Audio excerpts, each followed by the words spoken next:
오늘은 명절이고 그래서 일부 예배가 아마 우리 성도님들 좀 많이 나오신 것 같아요. 어디 가시려고 아마 하는가 본데 또 우리 2부 예배 나오신 분들도 이제 마치고 어디 가실 분들도 아마 많겠죠. 오늘은 오후 예배가 가정 예배로 또 드려지니까 뭐 여러 가지 명절이고 해서 그냥 설교 그냥 한참 길게 할까 이런 생각이 들기도 합니다.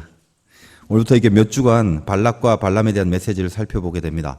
이제 급하게 지금 행진하는 가나안 행군 가운데서 오늘 등장하는 이 발람이라는 사람을 중심으로 하는 이야기들이 참 그 깊이가 깊고 하나님 주시는 메시지의 차원이 이게 상당히 높습니다.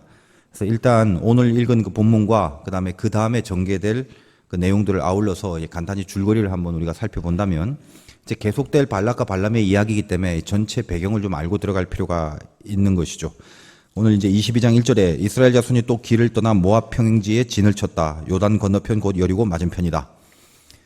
이스라엘이 진군하여 이제 모압 평지에 진을 칩니다. 이제 건너서 서쪽인 팔레스타인으로 들어가야 되겠죠. 근데 거기 이 모압 평지에 발락이라고 이름하는 왕이 있었습니다. 근데 지금까지 이스라엘 백성을 가만히 보니까 뭐 노예 생활했지 군사 훈련을 받은 것도 아니지 그냥 인원만 덕지덕지했지 다 오합지졸인 줄 알았는데 좀 전에 우리가 저번 시간에 살펴보았다시피 시온 왕 그다음에 바산의 옥이라는 이 강력한 이 아모리의 왕들을 완전히 그냥 박살을 내는 모습을 보게 됩니다. 그래서 이 모압 왕 발락이 그 소식을 듣고 굉장히 마음이 두려워진 거죠. 그래서 오늘 본문 이제 2절 3절에 십볼의 아들 발락이 이스라엘이 아모리인에게 행한 모든 일을 보았으므로 모압이 심히 두려워하였으니 이스라엘 백성이 많음으로 말미암아 모압이 이스라엘 자손 때문에 번민하더라. 막 고민을 하고 번민하게 생겼죠, 이제. 그래서 어떤 방법을 사용했냐면 당시에 이제 자주 보통 이제 사용하던 주술 방법, 종교적인 전략인 술법을 쓰려고 하는데 그 자기 사신들을 부돌이라는 곳에 보냅니다. 그래서 이 부돌의 복술가 중에 한 명인 발람에게 보내서 그 발람을 통하여 이스라엘을 저주하게 하는 말을 퍼붓게 합니다. 그 일종의 그 주술 같은 거예요. 여기 등장하는 게 이름이 좀 헷갈려요. 발락. 이 발락은 그 왕 이름이고 뜻이 이제 약탈자라는 뜻입니다. 그 다음에 거짓 선지자로 등장하는 발람은 이제 탐닉자 이런 뜻을 갖고 있는데 워낙 이제 악하고 이 탐심을 갖고 살다 보니까 후대에 아마 이런 이름이 이제 붙여졌나 봅니다.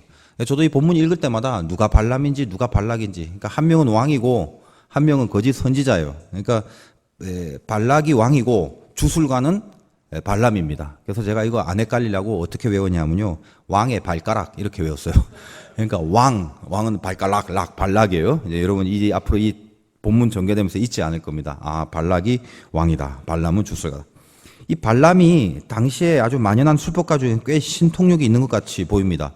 부돌이란 곳까지 가는데 이 부돌은 발락 왕이 있는 데서부터 600km가 넘는 거리. 그러니까 지금부터 저 뭐 어딥니까? 저 끝에 부산 끝 더 넘어서 한 2배 정도 더 그런 먼 곳에 사신을 보냅니다. 그러니까 굉장히 용한 점쟁이가 아니었나 이렇게 유추할 수가 있고 오늘 본문 22장 6절에 보니까 우리보다 강하니 청하건대 와서 나를 위하여 이 백성을 저주해라. 내가 혹 그들을 쳐서 이겨 이 땅에서 몰아내리라. 그대가 복을 비는 자는 복을 받고 저주하는 자는 저주를 받을 줄을 내가 알미니라.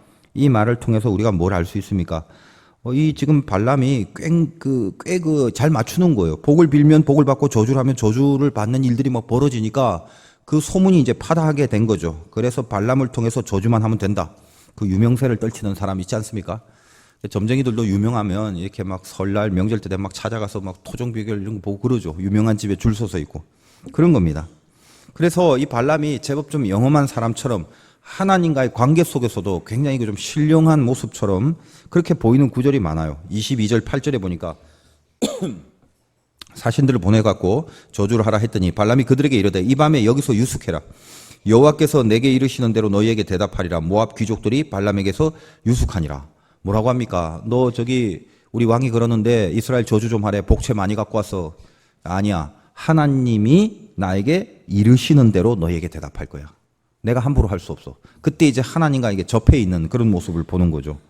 그러니까 굉장히 좀 멋있죠. 왜냐하면 내가 하나님과 이렇게 컨택이 되면 하나님 뜻대로만 내가 전할 거다. 이런 얘기를 지금 하는 것입니다. 근데 이제 하나님이 뭐라고 하십니까? 그리고 발람에게 22장 지금 그 8절 9절에 하나님이 발람에게 임하여 말씀하시되 너와 함께 있는 이 사람들이 누구냐? 발람이 하나님께 아뢰되 모압 왕 십볼의 아들 발락이 내게 보낸 자들이다. 이르기를 보라 애굽에서 나온 민족이 지면에 덮였으니 이제 와서 나를 위하여 그들을 저주하라. 이렇게 하더이다. 이런 말이죠. 그때 이제 12절에 확실하게 하나님이 발람에게 얘기를 합니다. 발람에게 이르시되 너는 그들과 함께 가지도 말고 그 백성을 저주하지도 말라. 그들은 복을 받을 자들이니라. 너 걔네들 복채 갖고 왔다고 해서 그들 따라가지 마. 그리고 이스라엘은 복을 받을 백성이지 절대로 저주받을 백성이 아니라 그들은 복을 받을 나의 백성이다. 이런 얘기를 하는 거예요. 함께 가지도 말고 저주도 하지 마. 이 얘기를 하는 거예요. 그러니까 이제 발람이 이 하나님의 말씀을 듣고 어떻게 하냐면 그 말씀을 따르게 됩니다.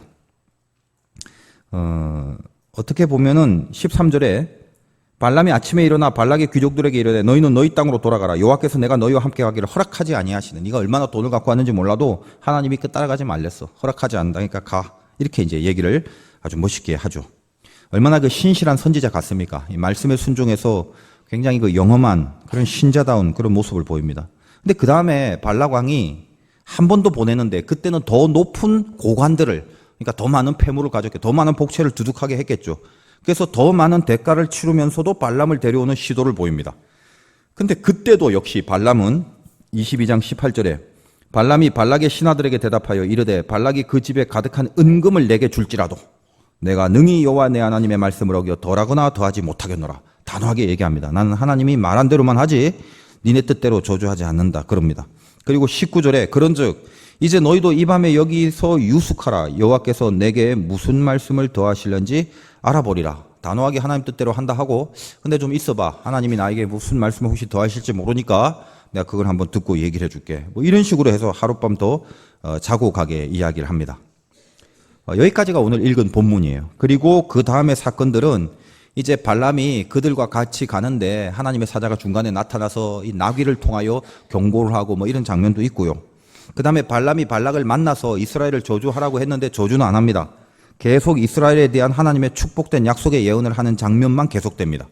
그래서 얼핏 여러분이 성경만 읽어보면 그냥 보여지는 본문만 보면 이 나중에 시간이 좀 지나더라도 발람은 이스라엘 저주하는 말 하지도 않고 마치 하나님의 신실한 선지자같이 하나님이 시킨 말만 전하는 올바른 선지자의 모습으로만 나타납니다. 그래서 이스라엘 향한 하나님의 막 약속들을 저주 대신에 막 쏟아붓고 그리고 심지어는 어느 정도 깊은 영성까지 내려가냐면 나중에 이제 보겠습니다만 24장 17절에 보면 내가 그를 보아도 이때의 일이 아니며 내가 그를 바라보아도 가까운 일이 아니로다. 한 별이 야곱에게서 나오며 한 규가 이스라엘에게서 일어나 모압을 무찌른다. 뭐 이런 말이에요. 규라는 건 왕이 쓰는 지팡이 꼭대기 말하는 거지. 그러니까 이 한 별, 한 규라는 말이 메시아를 상징하는 거예요.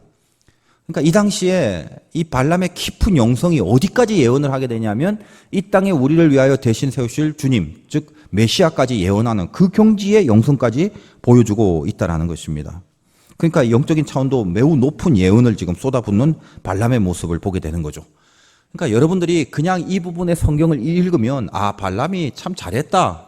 하나님 뜻대로 잘 살았다라고 착각을 할 수가 있습니다. 그런데 성경은 전체를 봐야겠죠. 이 전체를 통해서 이 발람이 얼마나 보이지 않는 악한 죄를 저질렀는지를 그걸 하나님이 우리에게 메시지화 시키는 겁니다. 근데 뭘 그렇게 주석주석 이제부터 제가 설명하겠지만 이렇게 찾아봐야 아나. 그냥 딱 액면에 이렇게 쭉 이렇게 얘기하면서 발람이 이런 사람이다 이런 사람이다 하고 악한 것까지 다 얘기를 하면 될 건데 이제부터 제가 이제 발람의 악한 것들을 성경에서 찾아서 얘기할 건데 말입니다. 그 자체가 메시지예요. 뭐냐면 읽어보면 발람은 괜찮아요. 아무런 죄도 없어요. 근데 숨어있는 죄가 있는 거예요. 너희는 어떠냐. 지금 이 얘기예요. 제가 한번 보겠습니다. 몇 가지만 본다면 25장으로 가서 물론 이제 나중에 다 다루게 됩니다만 1절부터 3절까지에 이스라엘 백성에서 굉장히 끔찍한 죄를 저지르는 모습이 나옵니다. 이스라엘의 시딤에 머물러 있더니 백성이 모압 여자들과 음행하기 시작합니다. 이스라엘의 남자, 이 거룩한 남자들이 모압 이방 여인들과 눈이 맞은 거예요. 이게 무슨 불륜, 사랑 정도가 아니라 완전히 음행을 하기 시작하는데 그 여자들이 자기 신들에게 제사할 때 이스라엘 백성을 청함해 백성이 먹고 신들에게 절하고 그 우상을 섬기는 여자와 같이 우상을 섬기고 3절 이스라엘이 바알보올에게 이 바알보올이라는 건 그 신전 앞에서 남녀가 성적 행위를 맺는 것으로 제사의 의식을 치르는 거예요. 이거를 지금 이스라엘 백성들이 하더라는 것입니다. 여호와께서 이스라엘에게 진노하신다. 당연히 진노하시겠죠. 이 어마어마한 일을 하니까. 그러니까 이 진노로 연병이 퍼지게 되고 2만 4천 명의 이스라엘 백성이 죽습니다. 근데 갑자기 이 끔찍한 일이 어떻게 벌어졌을까 이 말이죠. 지금 이스라엘 백성들이 가나안으로 진군하면서 어려운 난관들이 있었지만 계속 이겼죠. 전쟁에도 이기고 하나님의 도우심으로. 그래서 제법 의기양양하게 들어가고 있는 그런 때였는데 갑자기 민수기 25장에 가서 이런 엄청난 음행을 저짐으로 하나님의 진노를 사게 된 역사가 벌어지더라는 것입니다. 이 죄악의 배후에 어떤 동기가 있었는가를 성경을 전체를 보면요, 명확하게 알 수가 있습니다. 예를 들면 민수기 31장 15절에 보면 거기에 이렇게 설명되고 해석을 해주고 있습니다. 민수기 31장 15절에 모세가 그들에게 이르되 너희가 여자들을 다 살려두었느냐? 보라, 이들이 발람의 꾀를 따라 이스라엘 자손을 부올의 사건에서 여호와 앞에 범죄하게 하여 여호와의 회중 가운데 연병이 일어나게 하였느니라. 다시 말해서 우리가 그냥 성경 앞부분을 읽을 땐 25장에서 그런 죄를 저질렀구나 하지만 그 배후에 뭐가 있었습니까? 발람이 꾀를 내갖고 어떻게든 그렇게 하도록 뭔가 책략을 썼다는 거예요. 자세한 얘기는 안 나와도. 요한계시록 2장 14절에 가면 이 얘기에 대하여 다시 이렇게 이야기를 합니다. 버가모 교회에 보내는 편지 중에 책망의 내용인데 그러나 내게 두 가지 책망할 것이 있나니 거기 너에게 발람의 교훈을 지키는 자들이 있도다. 발람이 발락을 가르쳐 이스라엘 자손 앞에 걸림돌을 놓아 우상의 제물을 먹게 하였고 또 행음하게 하였느니라. 성경 자체가 밝히고 있죠. 발람이 발락을 살살살살 부추기든지 교훈, 즉 뭔가를 가르쳐서 이렇게 해서 이스라엘을 행음시켜 사주를 놨다는 것입니다. 왜 이렇게 오늘 이 본문에서 보여지는 그 액면에 그냥 발람이 하나님의 말을 잘 들은 것 같은 모습과 달리 엄청난 죄성이 성경에서 이렇게 발각되고 있나? 이 발람에 숨겨져 있는, 오늘 본문에서는 의도적으로라도 안 나타나 있지만 전체 성경을 통해서 알 수 있는 이 숨겨져 있는 죄성의 핵심이 뭐냐라고 했을 때 베드로후서 2장 15절 16절에 이렇게 적혀 있습니다.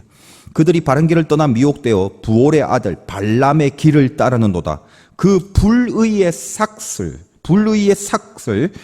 사랑하다가 자기의 불법으로 말미암아 책망을 받되 말하지 못하는 나귀가 사람의 소리로 말하여 이 선지자의 미친 행동을 저지하였느니라. 이제 다음 시간 정도에 보면 나오겠습니다만 하나님이 나귀라는 이 동물의 입을 통하여 그 발람의 모습에 대한 경고를 하는데 이것을 베드로후서가 뭘로 평가합니까? 이 선지자의 미친 행동, 이 발람이 지금 미쳤다라고 지적을 하는 거예요.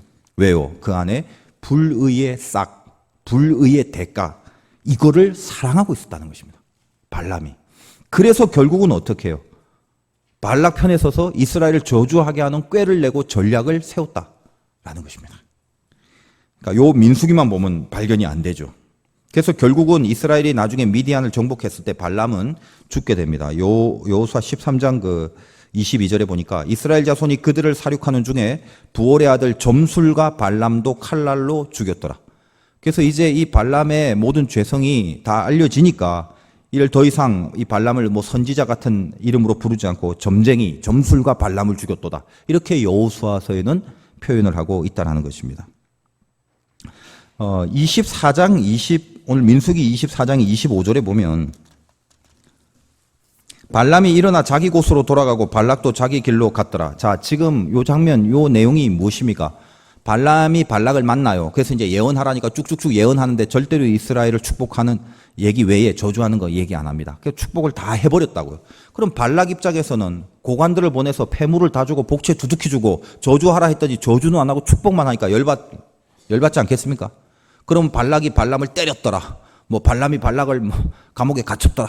죽였더라. 아니면 줬던 폐물을 빼앗았더라. 이렇게 해야지 논리적으로 맞는데 실컷 저주는 안 하고 축복했다는 내용만 있고 나서 바로 발람이 일어나 자기 곳으로 돌아가고 발락도 자기 길로 각각 그냥 자기 길로 헤어졌다로 24장이 마감하고 있습니다. 그리고 나서 25장에 아까 말했던 그 끔찍한 그 음행의 사건이 벌어지고 있다는 거예요. 지금 이 말이 어떤 것입니까?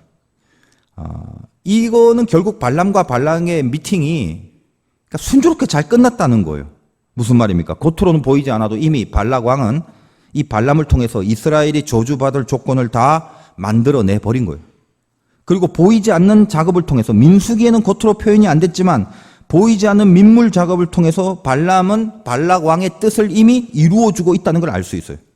이미 발락이 발람을 통하여 이 일을 다 해버렸기 때문에, 저주할 걸 저주하는 대로 다 해버렸기 때문에 뭐 이렇게 책망할 것도 없고 서로 상해를 입힐 것 없이 그냥 속으론 잘했다고 흐뭇해하면서 각기 일 잘 끝나고 제갓길로 간 거예요. 그 표현입니다. 자, 이제 발람과 발락의 얘기를 하기 위해서 이 전체적인 상황에 대한 얘기를 제가 했습니다. 오늘 이 발람, 발락에 대한 담론들의 이 깊은 메시지 중에 오늘까지 읽은 본문에 국한된 하나님의 메시지를 살피도록 하겠습니다. 이 발람의 모습 간단해요. 지금 우리의 모습, 내 자신과 대입해 보자는 것입니다. 나와 발람이 얼마나 다르나, 얼마나 비슷한가, 그리고 어떤 것에 대한 경고를 받아야 되나, 이겁니다. 하나님의 말씀을 듣고 하나님의 말씀에 순종하겠다는 이 발람의 첫 번째 태도, 이게 보통 우리들의, 이 교인들의 모습입니다. 우리 마찬가지 아니에요? 여기 있는 분들 중에 설날 어디 안 올라가고 말입니다. 대다수가 아무튼 간에 예배 드리려고 하고 또 바르게 살려고 하고 하나님 뜻을 저버리지 않고 살려고 하는 그런 마음들 다 우리에게 있잖아요. 뭐 이 중에 악한 사람이 어디 있어요? 우리 교인들 중에 뭐, 야, 이 사람 아주 못된 사람이야. 이 사람 진짜 악한 사람 이런 거 없죠. 다 보면 한 명 한 명 착한 사람이고 귀한 사람들이고 다 주님의 자녀들이고 그렇지 않습니까? 그런 어떤 액면적인 모습들을 우리를 다 갖고 있잖아요. 예를 들면 오늘 한국교회에서 오늘도 많은 예배를 드릴 건데 엄청나게 큰 운동장이 있다고 칩시다. 그래서 수많은 한국교회 예배자를 다 모였어요. 성도들이 모아서 누가 여러분 우리 다 교회 다니는 사람이니까 주님 나라 위해서 선교합시다. 구제합시다. 전도합시다. 사랑합시다. 자, 여기 다 동의하시면 다 아멘 하십시오. 그러면 다들 거의 다 아멘 하겠잖아요. 아멘 안 할 사람이 어디 있어요? 다 좋은 말인데. 다 착한 사람인데. 그러니까 우리 모두 다 이 하나님의 말씀을 그대로 저주하지 않고 하나님 뜻대로 전하는 이 발람의 모습과 같이 우리도 좋은 일 하자, 하나님 뜻대로 살자라는 이 모든 일에 다 동의하는 믿음의 사람으로 똑같이 서 있는 거예요, 지금. 그런데 생각을 해보십시오. 그렇게 바르게 살려고 하고 믿음을 갖고 살려고 하는 성도들로 가득한 한국 교회가 왜 점점 이렇게 돼버리고 있는가? 그 옛날 발람같이 항상 하나님의 말씀만 대언을 하려고 하는 선지자가 있었는데도 불구하고 왜 이스라엘이 바알보올에서 음행하고 우상을 섬기는 모습으로 전락하고 말았던가? 그거죠. 이게 신비한 거죠. 성경이 우리에게 강조하는 단어 중에 열매라는 것이 있습니다. 그래서 성령의 열매는 항상 하나님의 속성인지라 성경에 있다시피 사랑, 희락, 화평, 또 오래 참음, 자비, 양선, 충성, 온유, 절제 이런 귀한 성령의 마음들이 열매라고 이야기를 합니다. 근데 열매라는 건 두 가지예요. 가짜 열매가 있고 진짜 열매가 있습니다. 진짜 열매는 어떤 거예요? 그 열매가 뿌리에서부터 올라와서 맺어지는 열매입니다. 예를 들면 사과 열매, 진짜 사과 열매는 반드시 사과나무 끝에서 열리는 거고 이 사과나무의 뿌리는 반드시 사과나무에 뿌려야 되는 것입니다. 그래서 사과나무의 뿌리에서부터 올라와서 가지 끝에 그 뿌리에서부터 올라온 사과의 속성들이 맺히는 거예요. 이게 사과예요. 이게 진짜 열매죠. 근데 가만히 봤더니 사과나무인데 가지 끝에 감이 하나 열려 있는 것입니다.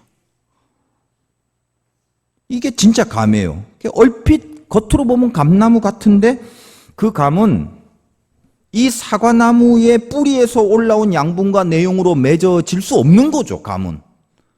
사과나무의 뿌리에서 올라온 건 사과만 맺혀지는 거 아니겠습니까? 그럼 이게 어떻게 가능한 건가? 방법은 하나밖에 없어요. 누군가가 어디서 감을 갖고 와서 사과나무 가지 끝에 스카치 테이프로 붙여야 돼요. 그러면 감이 붙어 있는 거예요. 그 열매를 뭐라고 한다? 가짜 열매라고 합니다. 그 감이 썩었든 맛이 없든 떨든 아니면 달콤하든 그건 상관없어요.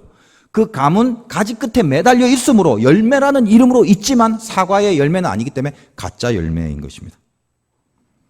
선교합시다 그랬다 칩시다. 그랬다면 이 선교라는 열매를 위해서 그 선교라는 열매가 낳기까지 선교의 나무 밑에 선교의 뿌리를 통해서 올라와야 되는 거죠. 그게 진짜 열매죠. 근데 겉으로는 선교고 보여지는 모습도 선교적인 형태들이고 마치 감이 붙어있을 때 그 감이 달달한 것처럼 다 갖추어졌습니다. 교회도 세워지고 선교사도 보내주고 건물도 만들어지고 사람들도 모이고. 근데 만약에 그 깊은 뿌리에 이 선교 활동을 통해 어떤 중심적으로 일하는 어떤 세력이 돈을 벌어야겠다라고 한다면 교회를 세우는 건축의 이득으로 돈을 벌고 이리저리 스폰을 모아갖고 한 반쯤만 쓰고 남은 거는 또 채워서 저금해놓고 이렇게 이익을 보자라고 만약에 생각을 했다면 겉으로 분명히 교회도 세워질 건 맞습니다. 은혜의 역사들도 나타나는 건 분명히 맞습니다. 그러나 그 밑에 뿌리가 선교가 아닌 것은 틀림없죠. 선교를 위해서 100만 원을 헌물 받았는데 50만 원만 선교하는 데 쓰고 나머지는 내가 가져야지. 그래도 겉으로 진행은 돼요. 하지만 뭐예요? 뿌리가 이미 썩어 있는 거죠.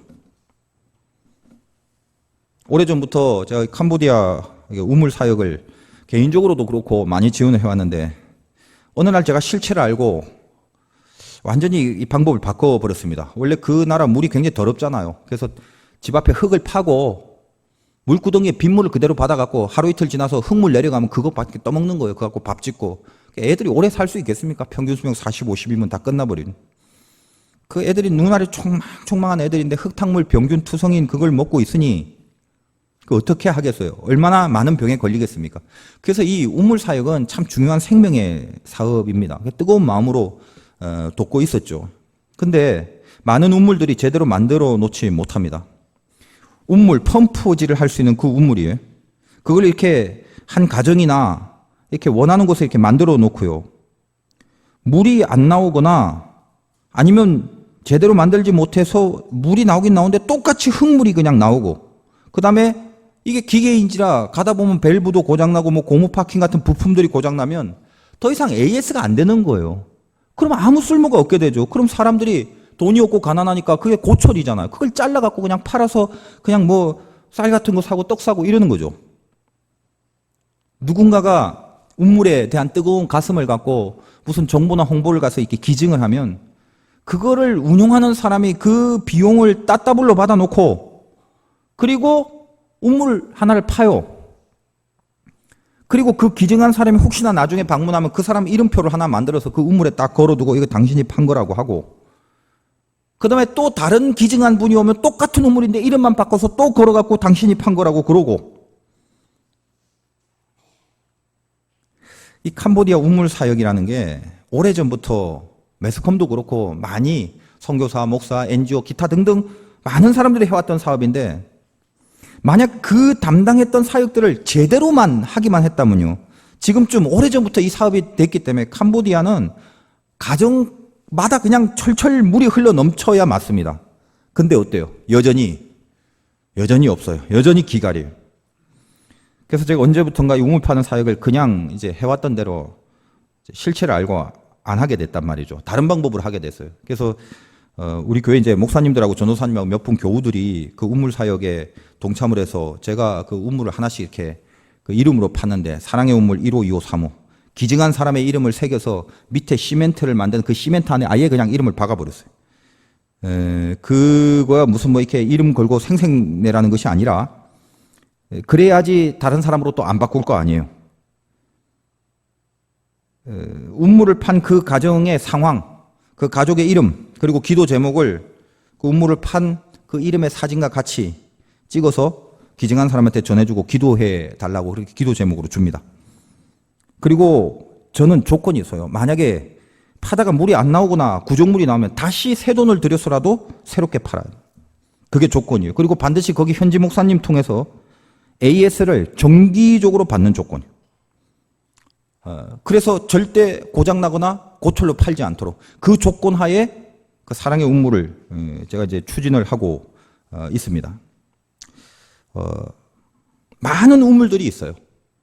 그러니까 그 뿌리가 어디에서 나왔든지 간에 아마 대강대강 해서도 물이 잘 나오는 우물이 있을 수도 있고 또 뭐 어떤 데는 그냥 고장도 안 나고 그냥 잘 돌아가는 우물이 있을 수도 있어요. 근데 중요한 건 뭐예요? 그 열매에 그 뿌리 거기에 과연 무엇이 있냐 이 말입니다. 지금 발람이 했던 예언들은 틀린 게 없어요. 다 하나님의 얘기를 했어요. 이스라엘에게 하나님의 축복을 전하는 일이 된 것만큼은 분명해요. 이렇게 물이 나오듯이 아무렇게나 파도 물이 나오듯이 이상한 뿌리에서 만들어도 그냥 교회가 이렇게 건축이 되고 뭔가 선교 사업이 되는 것처럼 되는 건 분명합니다. 그러나 정작 그건 그거지만 오늘의 이 발람은 성경에서 버림받은 인물로 낙인이 찍히 버리는 거예요. 그렇지 않겠습니까? 겉으로는 얼마든지 그럴싸할 수 있습니다. 그래서 겉으로 보기에는 별로 문제될 것 같지 않은 것들이 굉장히 많아요. 겉으로 보기에는. 그러나 하나님이 보시는 그곳, 저 밑바닥. 그게 오늘 말씀 제목의 뿌리 싸움이라는 거예요. 우리가 해야 될 싸움이 바로 이 뿌리 싸움입니다. 제가 캄보디아에서 선교하시는 선교사님과 며칠 전, 그저께인가 상담을 좀 했는데 저한테 상담을 요청해요. 굉장히 울분을 이렇게 가득히 싣고 그 캄보디아에서 섬기는 가난한 교회가 있습니다. 저도 뭐 가봐서 잘 알죠. 고아원 그 고아들 데리고 시작한 아주 환경이 열악한, 그래서 뭔가 좀 건축을 했으면 좋겠다. 뭐 건축이래봤자 우리 같은 건축이 아니라 아무튼 그냥 제대로 이렇게 예배 드릴 수 있는 그냥 왁구로라도 있으면 되죠. 그런 데는. 그게 절실한데 한국에서 어떤 교회가 건축을 하겠다고 하는데 그 속속들이 숨은 동기들이 너무 세상적이고 불순한 내용이 많아서 뭐 제가 다 말씀을 못 드립니다만 그 자기가 생각을 하다 도저히 신앙 양심에 걸려서 거절을 했대요. 근데 그게 과연 맞는 건지 저에게 상담을 하는 거예요. 그러니까 자기가 오케이만 하면 그 교회는 그 캄보디아 현지 교회를 하나 세우는 건 틀림없어요. 만들어줘요. 근데 양심상 그 전개되는 내용을 뻔히 알면서 자기 신앙의 기준으로는 그걸 받아들일 수 없는데 그러면 교회는 안 지어질 것이고 이게 어떻게 해야 맞는 건지 모르겠다고 그렇게 울문을 토하면서 저한테 어떻게 맞냐고 그게 물어보더라고요. 저도 선뜻 대답을 못 해줬죠. 그러나 뭐 기도해 보자라고는 얘기했고 하나님의 성전이 장사꾼의 시장이 되는 건 비참한 거다고 그렇게 말만 해줬을 뿐입니다. 참 그 안에 그 뿌리에 뭐가 있는가가 크게 참 중요해요. 제가 스리랑카도 좀 갔다 왔습니다만 스리랑카 선교사님과도 일전에 제가 그 전체 연합 청년 집회를 갔다 와서 가서 이게 많은 얘기를 나누는데 이 스리랑카라는 곳이 제가 가보니까 정말 교회가 많이 필요한 곳이면 틀림없습니다. 직접 이 산골 동네를 다니면서 이 가정에서 집회를 하는데 그 가정 조그만데 동네 사람들 다 모여요. 막 안에 들어올 틈도 없어요. 그러니까 거기에 이렇게 교회가 조그만 거라도 하나 있으면 진짜 그 마을 전체 사람들이 거의 다 예배를 드릴 정도로 그렇게 참 필요한 곳이라는 걸 제가 느꼈어요. 근데 그 뜨겁게 예배를 그 작은 데서라도 이렇게 예배를 드리고 있는 모습이라서 그때 한 2천만 원 정도면 교회 하나가 이게 세워지는 것 같은데 한국에 이제 어떤 교회에서 이 교회 하나 세워주겠다고 선교사님한테 얘기를 했대요. 그래서 처음엔 너무 감사하죠.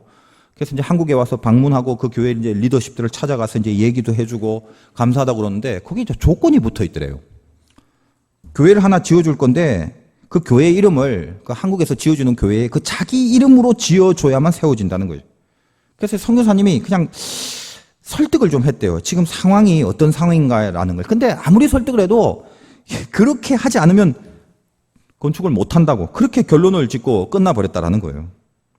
근데 한번 생각을 해보십시오. 지금 현지인들이 스리랑카 현지인들이 그들이 섬기고 그들이 예배를 드려야 될 교회인데 뜻도 모르고 발음도 안 되는 그런 교회 이름을 짓고 거기 어떻게 이 자기 교회 같은 사랑이 우러나겠냐 이 말이죠.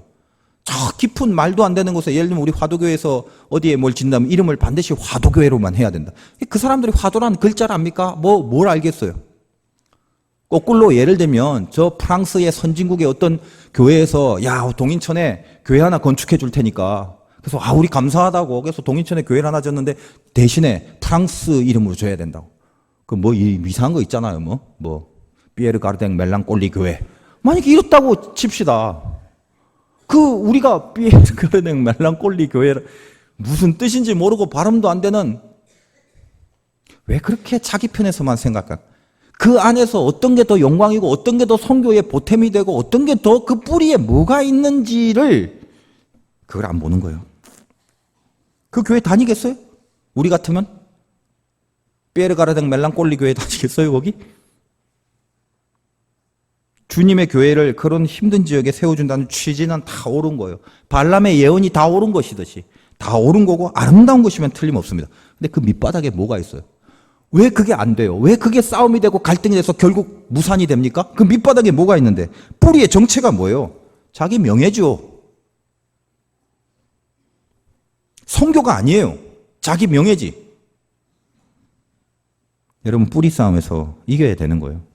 리차드 포스트라는 유명한 사람이 쓴 베스트셀러 중에 돈, 섹스, 권력 이 책이 있습니다. 그 책 이름이 돈, 섹스, 권력이에요. 인간 욕망의 가장 우위를 차지하는 세 가지 요소. 그 밑바닥 뿌리에 돈이 있고 섹스가 있고 권력의 욕망이 있다는 것입니다. 저는 요즘 이 급락하는 한국 교회를 향해서 하나님이 주신 교훈들을 한번 새겨볼 필요가 있다고 생각합니다.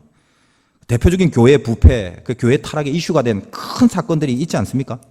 이거 인터넷 팟빵에 떠서 제가 이름 거론하기 애매한데 이런 거 같이 신경 쓰려면 설교 못하죠.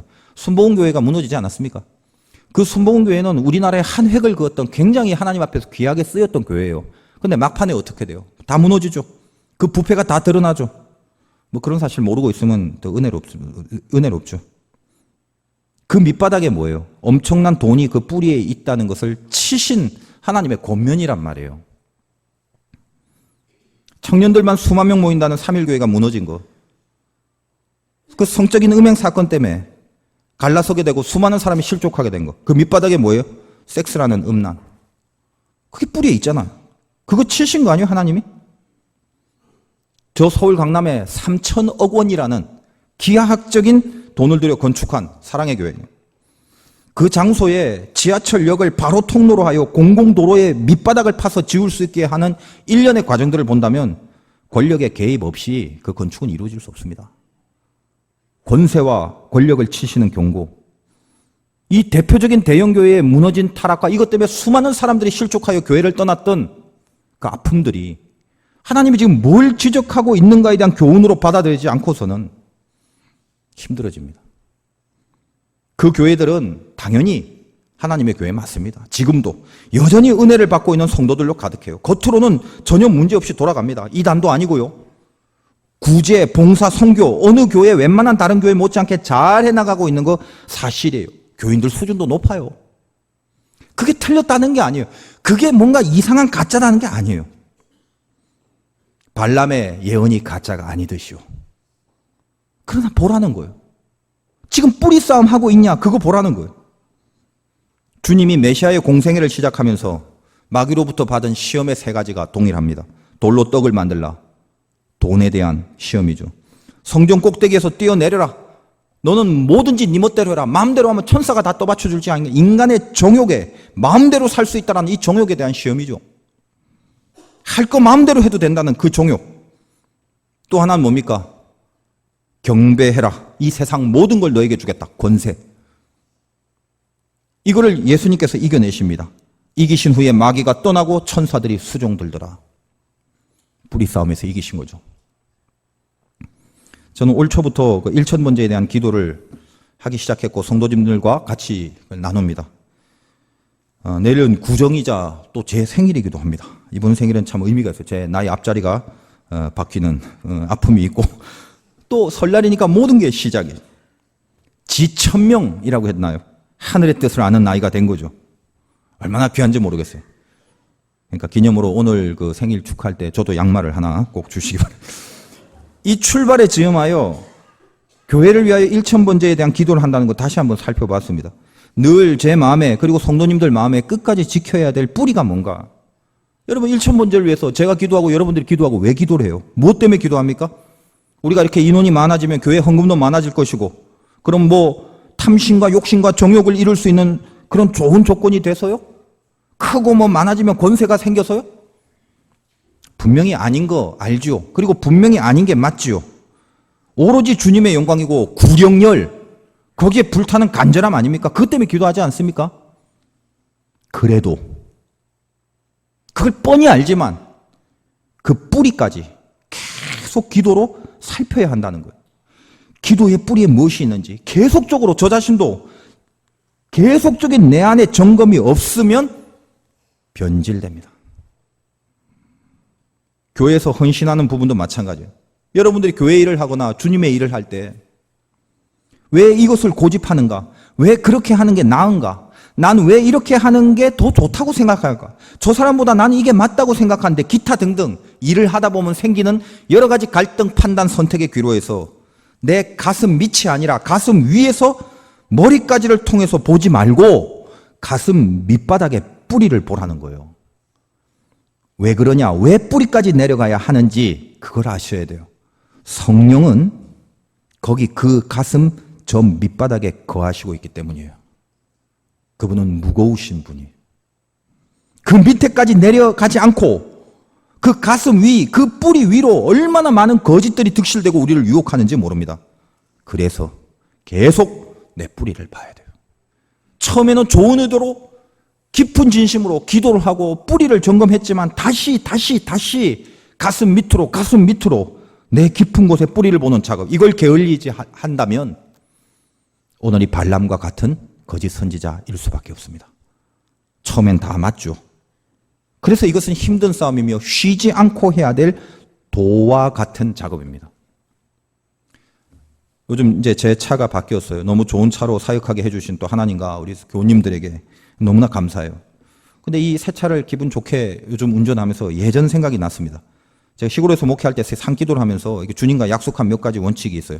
내가 앞으로 목사로 살려면 내가 이것만은, 부족한 게 많지만 내가 이것만은 철저하게 목숨 걸고 지킬 거라고 뜻을 정한 그런 것들이 있는데, 그 중에 뭐 여러분도 많이 아시겠지만 제가 이제 주님이 불러서 말씀을 전하는 곳에 가면 제가 말씀을 전한 설교의 대가를 받지 않겠다라는 것도 원칙 중에 하나였습니다. 제가 빚진 마음으로 살아가고 이 죄인을 사용해 주시는 것만 해도 어떨 땐 생각하면 이렇게 눈물이 나도록 너무 감사해요. 근데 제가 어떻게 그것에 대해 대가를 받겠습니까? 적어도 저한테는 그건 말이 안 되는 것이었어요. 물론 이제 그 원칙은 여러분 오해하지 말 것이 다른 목사님도 다 그래야 돼, 이건 아닙니다. 제 자신은 너무 부족한 죄인이기 때문에 하나님이 저에게 주신 그 하나님과의 관계 속에서 감동이기 때문에 제가 기도를 하면서 스스로 정한 그 원칙일 뿐입니다. 그게 진리는 아니라는 걸 일단 분명히 말씀을 드려요. 어쨌든 저는 하나님과의 관계 속에서 그 원칙이 정해져 있고 그것을 지키기로 했습니다. 그래서 이 산기도를 하고 나서 내가 어떻게 하면 올바른 목사가 될까? 한참 멀었습니다만 부족하니까 자꾸 그런 생각을 하게 되더라고요. 이걸 해야겠다, 이렇게 해야겠다, 이런 식으로. 근데 어쨌든 그 기도 후에 얼마 지난 후에 그 시골에서 이제 그 어떤 다른 교회의 수련회를 제가 요청받아 갔습니다. 근데 지역이 꽤 멀어요. 기름값이 비싸니까 톨게이트 비도 비싸고 이게 부담이 갑자기 확 되는 거예요. 지금이야 이제 이 좋은 차를 교회에서 마련해 주시니 제가 목회하면서 얼마나 감사하고 편안하게 이렇게 갑니까? 이제 시동 꺼지는 일도 없고 너무 안정적이고 근데 시동 켠 줄도 모를 정도로 열쇠를 사용하고 요즘은 이거 손가락으로 누르니까 시동이 꺼지더라고요. 신기한 시대가 이제 된 거죠. 너무 좋은 거죠. 그래서 불안하지도 않고 요즘은 참 든든하고 좋습니다. 황송하고 감사한 마음뿐이에요. 그래서 운전도 얼마나 제가 살살하고 주차도 왕초보처럼 이렇게 하는지, 왜냐면 이제 기스 날까봐 조심스럽게 이렇게 하잖아요.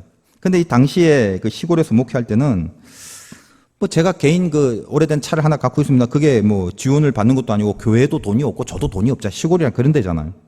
그러니까 운전하고 차를 모는 것 자체가 마음에 부담이 너무 크게 오는 거죠. 그러면 없을 때 한번 생각해 보세요. 톨게이트를 지나고 가는데 기름 계기판이 연비가 낮다 보니까 뚝뚝뚝 떨어지는, 휴게소에 세워서 주유를 하는데 속에서 이런 생각이 문득 드는 거예요.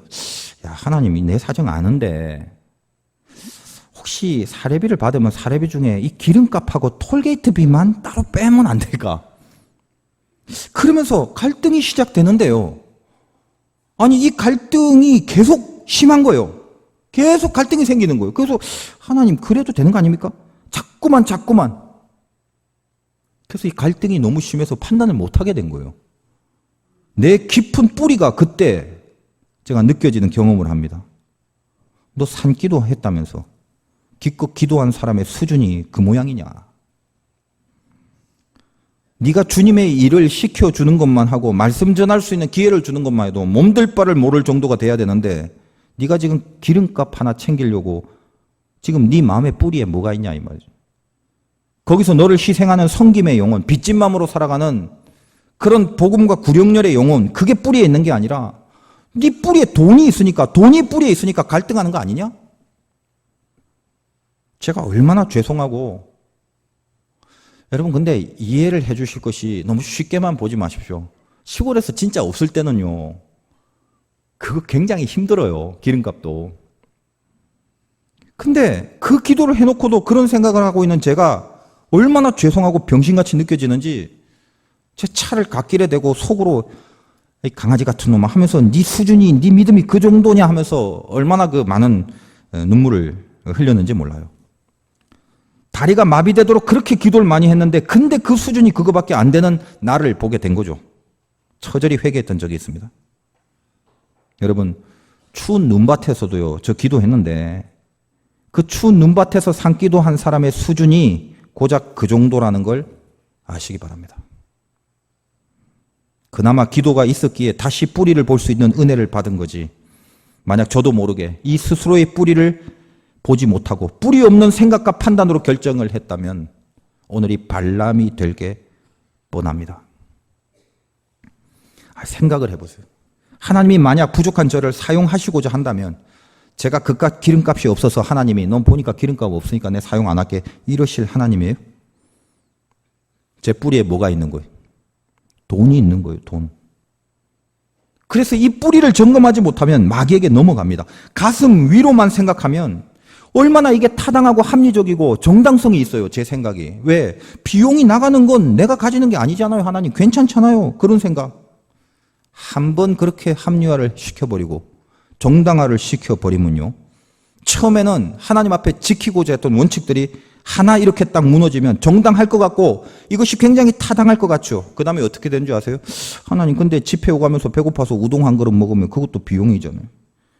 커피 한 잔 사 먹으면 그것도 비용이고 그러다가 어디까지 갑니까? 집회할 때 그래도 뭐 깔끔하게 와이셔츠에 옷 한 벌 딱 해 입으면 그것도 비용이잖아요. 그러다 결국 다 대가를 받게 되는 거예요. 속으로는 점점 기도하는 모습인 양 하나님께 여쭙는 모습인 양 그러다가 하나님 제가 이렇게 약속을 하고 하나님 앞에 이런 말씀을 받았지만 혹시 무슨 말씀을 저에게 더 해주시지 않을까요? 혹시 무슨 말씀을 저에게 더 해주시지 않을까요? 하나님이 그래 내가 네 사정 안다. 그러니까 이제 막 네 비용 정도는 챙겨도 된다. 그런 말씀을 저에게 한번 다시 좀 더 해주시지 않을까요? 이게 누구예요? 발람이에요. 22장 19절을 읽습니다. 고관 대작들을 통하여 더 많은 돈을 갖고 왔을 때 19절 그런즉 이제 너희도 이 밤에 여기 유숙하라. 여호와께서 내게 무슨 말씀을 더 하실는지 알아보리라. 뭘 더해? 아까 다 끝났잖아요. 말. 하나님이 발람에게 22장 12절에 함께 가지도 말고 이스라엘 저주하지도 말라고 분명히 얘기했잖아요. 근데 무슨 소리를 더 듣고 싶은 거예요, 지금? 하나님의 소리를 듣고 싶은 게 아니죠. 내 안에서 내 욕심을 이루려는 합리화 외엔 아무것도 아니죠. 22장 20절에 밤에 하나님이 발람에게 임하여 이르시되 그 사람들이 너를 부르러 왔거든 일어나 함께 가라. 그러나 내가 너에게 이르는 말만 준행할지라. 하나님이 이번에는 함께 가래요. 근데 이게 얼마나 슬픈 말인지 아셔야 돼요. 하나님은 이미 발람의 뿌리를 봤다고요. 하나님이 나에게 더 하실 말씀이 뭔가 있을지 내가 한번 들어볼 테니까 니네들 여기서 한번 자라 라고 한 그 의도가 진짜 하나님의 말씀을 듣고 싶어서가 아니라 그 뿌리에 그 많은 돈에 대한 욕심 그게 있다는 걸 하나님이 아신 거예요. 다시 말해서 하나님이 발람에게 너 그들과 따라가라는 얘기를 안 하더라도 발람은 같이 가게 된다는 걸 하나님이 아시는 거예요.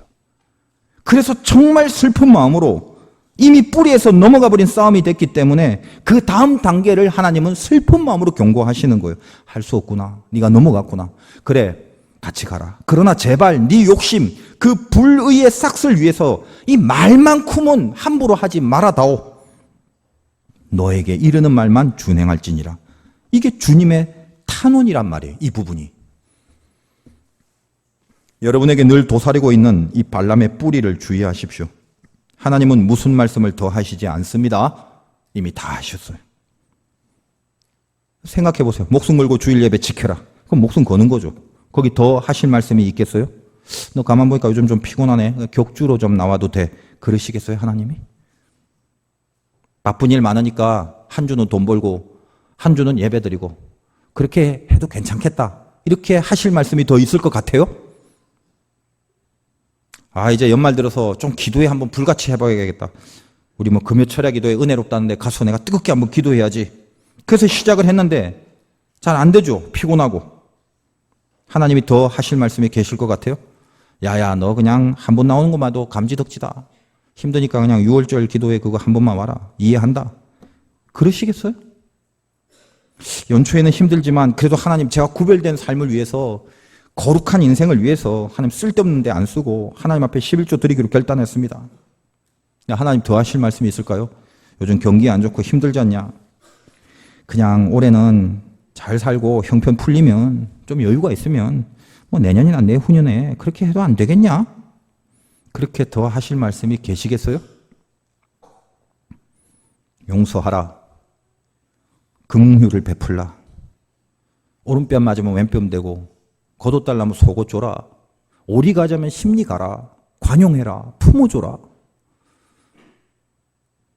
근데 다른 말씀 하시겠어요?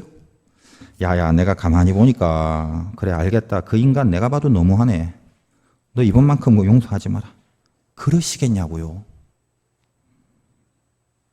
처음에는 은혜 가운데 있어서 잘 견디다가 발람도 마찬가지예요. 단호하게 하나님의 뜻을 얘기하다가 22장 15절에 발락이 다시 그들보다 더 높은 고관들을 더 많이 보내매 더 많은 복채, 더 많은 시험, 더 높은 것, 더 땡기게 하는 것들이 와서 유혹을 합니다.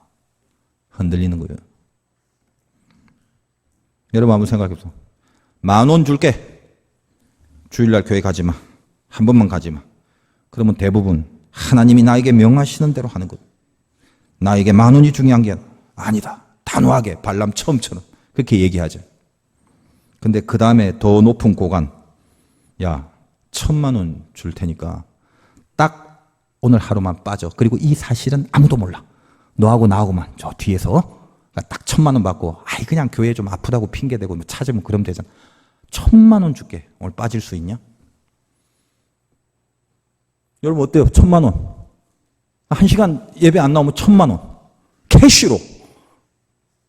손들라고 한번 해볼까요? 나는 그럼에도 불구하고 주일날 나옵니다 하는 사람?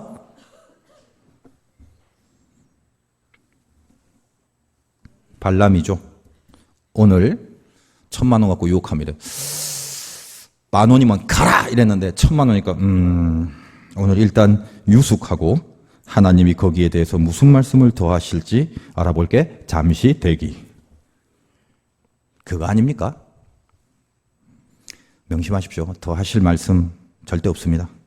단지 여러분의 뿌리에, 그 깊은 뿌리에 있는 성령을 못 보고 있을 뿐입니다.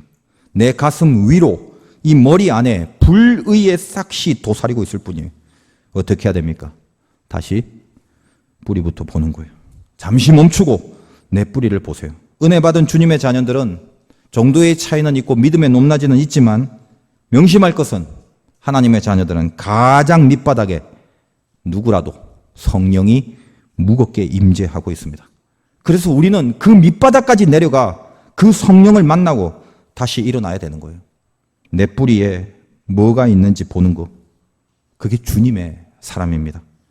여러분의 뿌리 싸움에 기가 막힌 승리가 있으시길 주님의 이름으로 축원드립니다.